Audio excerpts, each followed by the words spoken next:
Please stop pushing. I can't take this anymore. The concert venue is packed tight. A man behind me keeps pressing into my backside. I'm wearing a mini skirt today with a thong underneath, and it only makes the situation worse. He lifts my skirt and presses himself against my hips. As the atmosphere heats up, someone in front of me slams into me, and I stumble back a step. My body stiffens as I feel like something just slid inside me. My name was Mandy Cox, and I was a diehard fangirl. I wanted a celebrity to notice me, so I dressed for attention.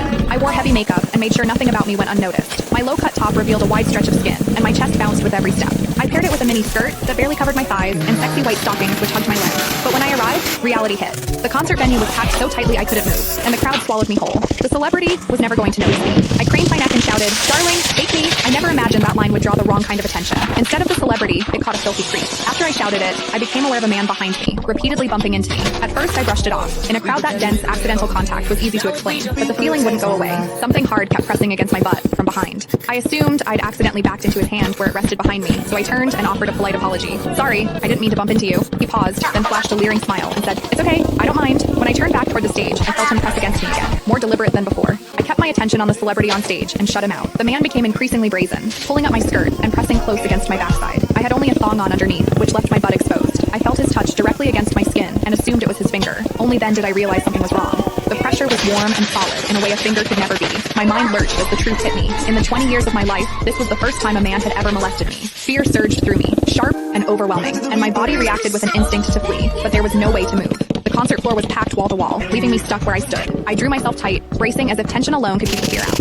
As I did, my hips closed around the man's so-called finger, trapping it between my cheeks. An unfamiliar sensation followed, and warmth rose to my face. What confused me was that I didn't recoil from it. There was a muted comfort to it, and against my will, it sparked a faint sense of expectation. The man behind me seemed to take it as a signal. He moved in closer, repeating the motion until the intrusion was unmistakable. I had lived a sheltered life as a college student, and now I was being toyed with by a stranger while surrounded by people. Shame surged within me without warning. I felt the urge to sob, but my throat closed, and my voice deserted me. Worse still, the pressure forced my thong inward and sent a restless, prickling discomfort through my body that wouldn't fade. A quiet, involuntary sound escaped me, and the embarrassment followed instantly. I gathered myself and strained to suppress it, holding it down until my throat tightened. The blaring music and the screams around me drowned everything out. With every eye fixed on the stage, no one was aware of what was happening to me. At the same time, the intensity continued to rise, touching something deep inside me. I bit down on my lip as cold sweat traced my spine. My awareness was tipping back and forth between humiliation and a pleasure I couldn't bring myself to name. I knew I couldn't take it anymore if it continued, so I turned sharply to face the man behind me. "Please stop pushing. I can't take this anymore." When I finished speaking, the man leaned toward me and whispered in my ear, "Is it exciting, the way I'm pushing against you?" The shame was overwhelming, and I was on the verge of crying. "I'm a virgin. I've never done that kind of thing. Please, let me go." He didn't stop. Instead, his gaze burned deeper as he seized my waist, the pressure growing stronger. "You're really a virgin? Then let me show you what it feels like to be a woman." Click the link in my bio to get the full story for free.